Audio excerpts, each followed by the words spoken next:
बिस्मिल्लाहिर्रहमानिर्रहीम, अल्लाहुम्मा सल्ली अला मुहम्मद व आलि मुहम्मद। आप देख रहे हैं फैक्ट विद यासिर यासीन और कुछ अहम खबरें आपके साथ शेयर करते हुए आपको ये बताएंगे कि ईरान अमेरिका की कशीदगी जो है जिसमें मुसलसल इजाफा देखने में आ रहा है। खित्ते के कौन कौन से ममालिक मुतासर हुए, भारतीय इंजीनियर की लाश कहाँ से मिली, उसके साथ मौलाना फजलुर रहमान किस मुसीबत में फंस गए और आज़ाद कश्मीर के अंदर जो आज लॉन्ग मार्च शुरू होना था वो कहाँ तक पहुंचा, ये तमाम सूरत हाल आपके सामने रखेंगे। आपको आगाह करते चलें कि अमेरिका ईरान जो तसादम है वो शिद्दत इख्तियार कर चुके हैं। अमेरिकी सदर की धमकियों के बाद जो है हालात मजीद खराबी की जानिब जो है वो बढ़ने लगे हैं। खलीजी ममालिक में भी हाई अलर्ट कर दिया गया है। कुवैत ने ईरानी ड्रोन गिरा दिया, जबकि बहरीन में भी फिजाई हमले के सायरन बज गए हैं। आपको बताएं कि अमेरिका की जानिब से बहरी नाकाबंदी पर ईरान का खित्ते के तमाम बरामदी रास्तों को बंद करने की धमकी देते हुए ईरान की जानिब से ये कहा गया है कि अगर ईरान की तवानाई बरामदात को रोका गया तो खित्ते में अमेरिका उसके इत्तेहादियों के मफादात के लिए इस्तेमाल होने वाले दीगर रास्ते भी महफूज नहीं रहेंगे। आपको बताएं तेल और गैस की बरामदात या सबके लिए होंगी या किसी के लिए भी नहीं। ये ईरान ने बड़ा वाज़ेह पैगाम दे दिया है दुनिया भर को और बिलखसूस अमेरिका बहादुर को। आपको बताएं कि अम्मान के साहिल के करीब हमले का शिकार होने वाला जहाज जिसमें भारतीय इंजीनियर लापता था, उसकी लाश जो है वो अम्मान के साहिली इलाके से मिल गई है। जबकि अमेरिका की जानिब से मिसाइल हमलों में ईरानी फौजियों की शहादत पर ईरान की जानिब से सख्त रद्द-ए-अमल सामने आया है और ईरान ने ये वाज़ेह ऐलान कर दिया है कि मुनासिब वक्त पर एक एक कत्ल का जो है बदला वो लिया जाएगा। जबकि जंग के बाद ईरानी पार्लियामेंट का पहला इजलास भी हुआ जिसमें अरकान ने शहीद आयतुल्लाह खामनेई की शहादत का बदला लेने का मुतालबा जो है वो कर दिया। आपको बताएं कि 290 रुकनी पार्लियामेंट में से 180 अरकान पार्लियामेंट ने मुश्तरका बयान जारी करते हुए कहा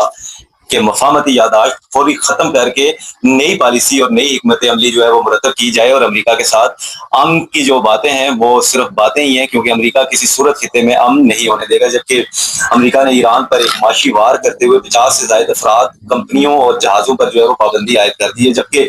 चीन जो है वो मौजूदा सूरत हाल में भी खामोश नहीं रह सका और अक़वाम मुत्तहिदा में चीनी नुमाइंदे ने कहा है कि अमेरिका ने मशरिक़ वस्ता को एक बार फिर इंतहाई खतरनाक मोड़ पर पहुंचा दिया और अमेरिकी फौजी कार्रवाइयां जो है वो खित्ते में बदअमनी और कशीदगी का सबब बन रही हैं। जबकि आपको बताएं कि मौलाना फजलुर रहमान जो एक तकरीर के बायस काफी मीडिया में इन रहे, तनकीद का निशाना उन्हें बनाया गया, उस हवाले से आपको आगाह करते चलें कि पंजाब असम्बली में उनके खिलाफ करारदाद जो है वो जमा हो चुकी है और मुस्लिम लीग नून के रहनुमाओं ने मौलाना फजलुर रहमान पर बड़े ताबड़तोड़ हमले किए।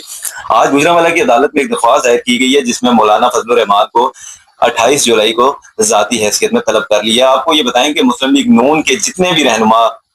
मौलाना फजलुर रहमान के बयान पर वावेला मचा रहे हैं, माजी में मियां नवाज शरीफ की हुकूमत के बर्खास्त होने पर ये वही रहनुमा हैं जिन्होंने पाक फौज को पर तरह तरह के इल्जामात लगाए और यहाँ तक इवन कहा गया कि ये जो दहशत गर्दी है इसके पीछे वर्दी है और आज ये कहने वाले पाकिस्तान के सबसे बड़े सूबे के वारिस बन के बैठे हुए हैं। आपको बताएं कि आज़ाद कश्मीर में अवामी एक्शन कमेटी की जानिब से आज लॉन्ग मार्च का ऐलान किया गया था, लेकिन लॉन्ग मार्च शुरू नहीं हो सका। आपको बताएं कि बाद आज मगरब भी लॉन्ग मार्च के शुरू होने की इतलात सामने नहीं आई। बहरहाल मुज़ाकरात का दौर हुआ, आज दिन भर मुज़ाकरात की खबरें सामने आती रही, मुज़ाकरात हुए भी, हुकूमत की जानिब से भी बड़ी संजीदगी का मुजाहरा किया गया और आपको ये बताएं कि अवामी एक्शन कमेटी की जानिब से ये फैसला किया गया है कि लॉन्ग मार्च को मौखर करके धरना जो है वो जारी रखा जाएगा, लेकिन इतलात और ज़राए का ये भी कहना है कि धरने भी जो है वो 1 से 2 रोज में खत्म कर दिए जाएंगे और आज़ाद कश्मीर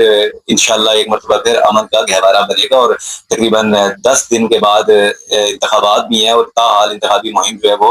प्रॉपर उस तरीके से शुरू नहीं हो सकी कि कहा जाए कि खित्ते में अमन है और इंतखाबात हो रहे हैं, क्योंकि अवामी एक्शन कमेटी से जुड़े हुए बाज लोगों की जानिब से इंतखाबी मुहिमात में रुकावटें भी डाली गई, उम्मीदवारों पर हमले भी किए गए और ऐलानात ऐसे किए गए जिससे माहौल जो है वो बदअमनी में बदल सकते हैं। दूसरी जानब मुजफ्फराबाद में पाकिस्तान पीपल्स पार्टी के कारकुनों और रहनुमाओं से खिताब में चेयरमैन पाकिस्तान पीपल्स पार्टी बिलावल भुट्टो जरदारी ने यह कहा है